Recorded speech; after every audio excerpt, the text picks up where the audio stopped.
After years of silence, Elder Oaks has finally broken his silence, and what he revealed has left everyone talking. The truth he shared shocked even those closest to him, and it's changing how people see everything that's happened until now. It was a quiet, almost sacred night. The vast corridors of the headquarters had fallen still, and the echoes of footsteps faded into silence. Elder Oaks had just ended a long stretch of meetings when a soft knock on his door broke the calm.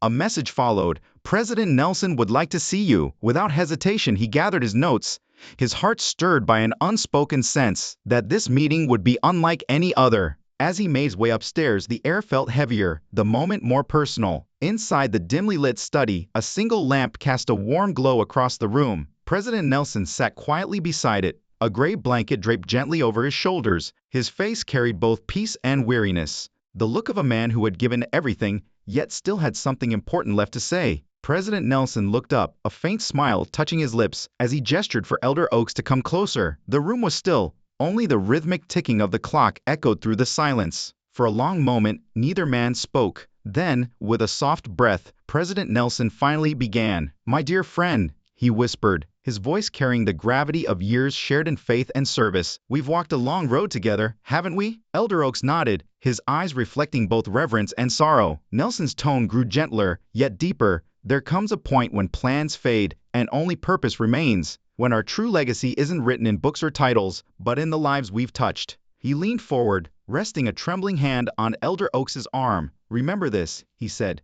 his words slow and deliberate. "Above all else, choose unity over pride. You'll meet many who tried to divide," President Nelson said, his voice low but firm. "But never forget, unity builds, pride destroys." He paused, drawing a slow breath, his frail hands resting on the arm of the chair. Then, with the calm authority of a man who had lived every word, he continued, "Second, lead with compassion.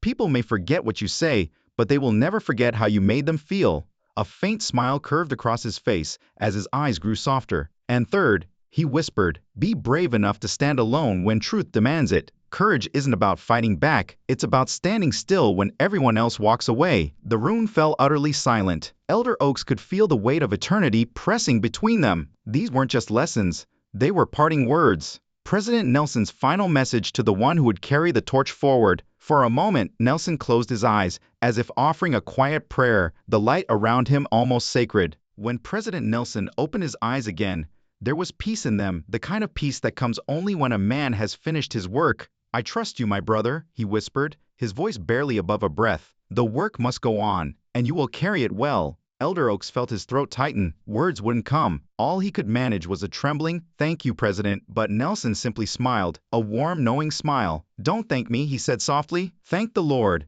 for giving us the privilege to serve together." A sacred stillness filled the room. As Elder Oaks turned to leave, he paused at the doorway. The old lamp still glowed beside President Nelson, casting a gentle light across his calm face. He sat there in quiet reflection, serene, unshaken, almost eternal. It was the last image Elder Oaks would ever carry of him, a moment frozen in time, glowing like faith itself. Elder Oaks had trouble falling asleep that night. With firm hands, he opened his personal journal while seated at his desk. He recorded everything Nelson said: solidarity, kindness, and bravery, three straightforward words that now seemed like holy vows. As sunshine streamed into his room the following morning, he muttered to himself, "I got the light from him. It's up to me now to keep it going." And ever since, the silent wisdom of that last meeting in the top room permeated every choice Elder Oaks made, a turning point that altered not just his course, but also the core beliefs of the entire religion he practiced. Since the morning, the rain had been pouring steadily and softly, tapping softly against President Nelson's office windows. His eyes were silent as he sat at his antique wooden desk.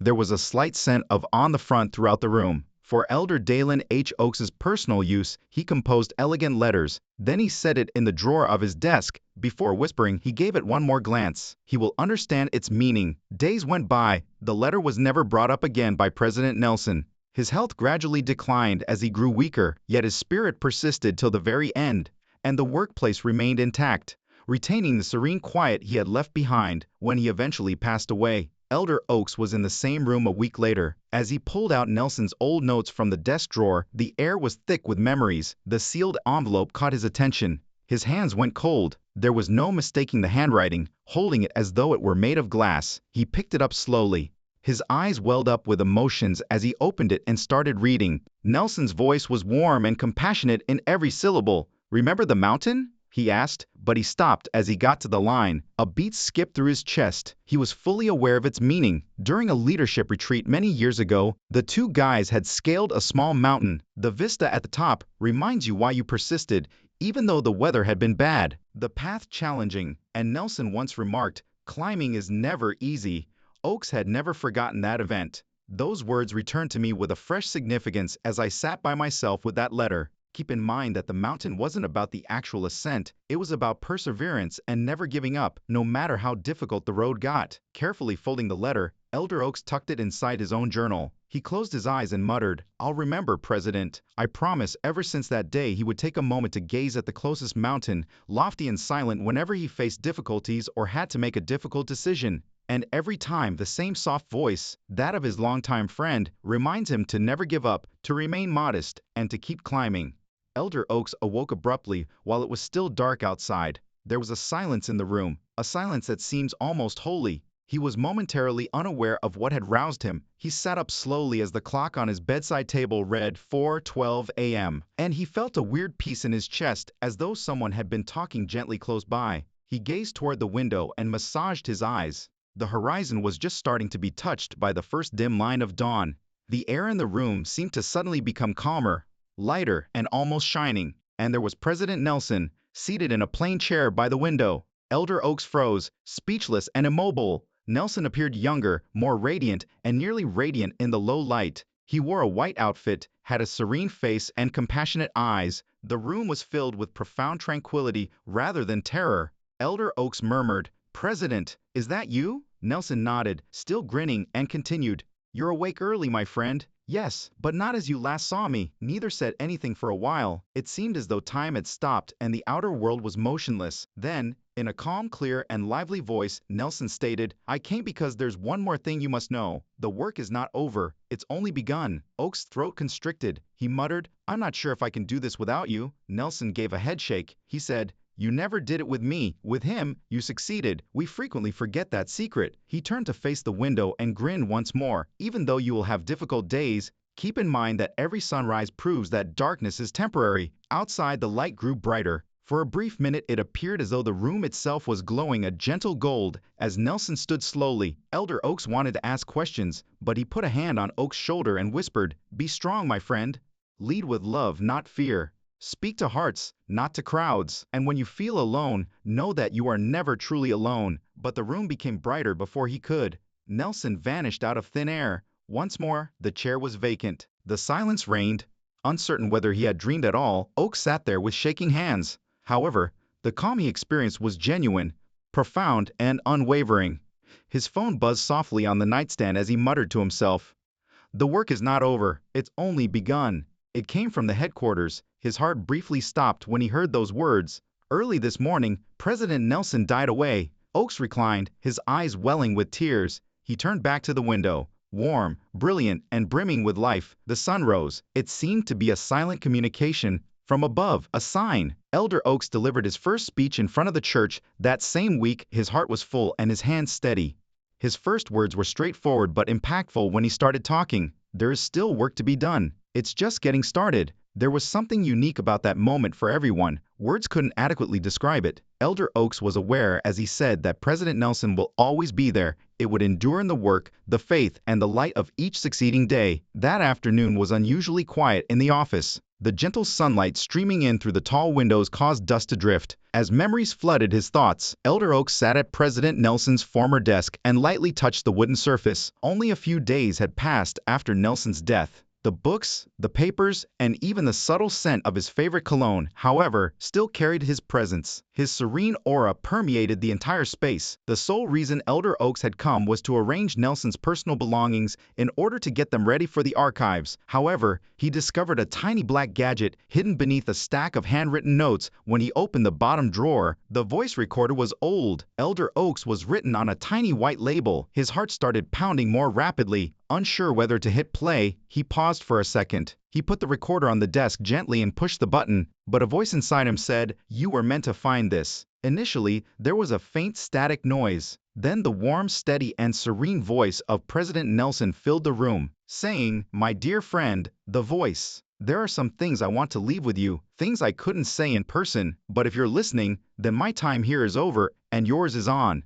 Oakes leaned forward, his gaze focused on the recorder. The voice went on, "We've both learned that leadership isn't about being followed," and he could almost see Nelson seated there once more, speaking with that same soft authority. "Lifting others is the goal. There will be days when the burden is too much to bear. Don't try to find strength in your position during those times. Seek it out in your mission." There was a brief silence.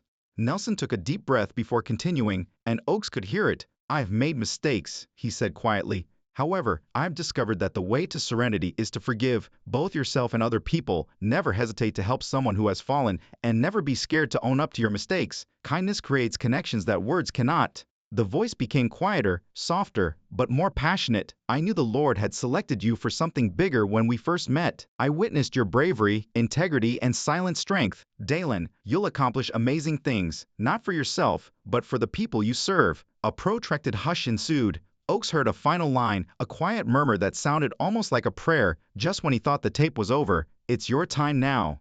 The recorder stopped clicking. The room fell silent once more. Elder Oakes remained motionless for a while, tears welling up in his eyes. "Now it's your turn." Those words reverberated in his heart. "I'll do my best, President," he muttered, reaching out and lightly touching the recorder. He put the recorder next to his Bible on his bookshelves that night. He kept it a secret from everyone. It was too sacred, too intimate. However, he would close his eyes and hear Nelson's words again, calm, tolerant, and full of light whenever he felt unsure or exhausted after that day. Elder Oakes kept that little tape close to his heart throughout his life, even though the world would never know about it. It was more than a simple message. It served as a last lesson and a reminder that genuine leadership endures even after a man passes away. Even when the world is silent, it continues to exist subtly in the voices that lead us. The sky was painted in tones of gold and light gray, and the early air was cold. President Nelson had always enjoyed the peaceful hours of the morning, but it was still too early for most people to be up. He had asked Elder Oakes to accompany him on a quick stroll around the temple grounds that day. At first, neither of them spoke much, yet there was a certain calmness to the concept. The soft rustle of leaves blended with the sound of their footsteps as they walked side by side. The flowers in the surrounding garden were still covered in dew, and the scene was serene. They just savored the silence for a time. Two elderly friends were strolling leisurely, feeling the weight of years and memories between them. There was no hurry or plan. The hush was broken a few minutes later by President Nelson, a little worn out, yet warm. His voice sounded softer than normal. "Do you remember the first time we walked here together?" inquired the man. Elder Oakes gave a small smile. Nelson nodded and said, "Yes, I do. It feels like a lifetime ago." He stopped close to an old oak tree and said, "It does, and yet, the mission hasn't changed. Only we have." Even though the leaves were beginning to change, its branches were broad, sturdy, and stable. Elder Oak stood next to Nelson, listening attentively as he rested his hand lightly on the hard bark and remarked, "Even the strongest trees bend before the storm, but they never break." There was more to these remarks than met the eye. After staring at the tree for a while, Nelson turned back to him. "Don, you'll encounter storms. Some are visible, while others are not. But keep in mind that faith is what sustains the roots. Avoid battling the storm.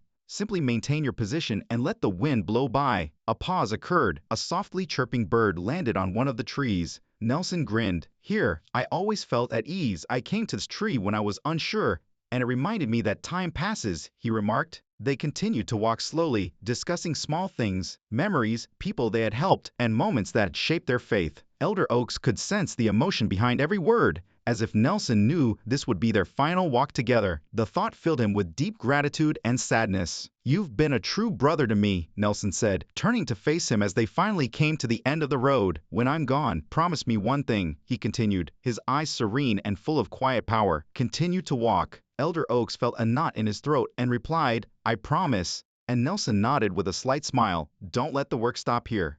"Good, then I can rest easy." That was their final walk together. A few days after learning of President Nelson's death, Elder Oakes went back to the same path by himself. The morning was the same, calm, serene, and tinged with golden light, and he walked slowly until he arrived at the ancient oak tree. Then, with quiet resolve, he knelt down and planted a small seed next to the great tree, a symbol of continuation, a faith that lasts beyond one lifetime. He stood there for a moment in silence, placing his hand where Nelson's had been.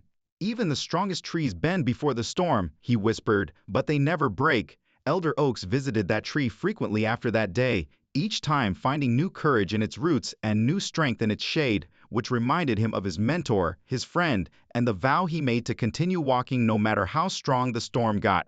He also felt as though Nelson's presence was still there, steady, kind, and unshaken, as the wind blew gently through the leaves. The world had grieved, tributes had been exchanged, and Elder Oaks had quietly entered a new era of leadership a few months after President Nelson's death, but there were still times when the weight of it all weighed heavily on his shoulders. Nelson's words, his presence, and his serene wisdom were missed by all. Elder Oaks was looking over the event schedule one morning as they prepared for a big event, a memorial broadcast honoring the late President Nelson. A day when people from all over the world would tune in to hear stories, lessons, and memories. The team had gathered voice recordings, old speeches, and photographs from Nelson's years of service. It was supposed to be a quiet remembrance, nothing more, but as the program got underway that afternoon, something started to go wrong. The main hall screen flickered halfway through the event, and the audio briefly stopped and was replaced by a soft humming sound. Technicians hurried to fix it, but before they could, a familiar voice filled the room. It was President Nelson, calm, strong,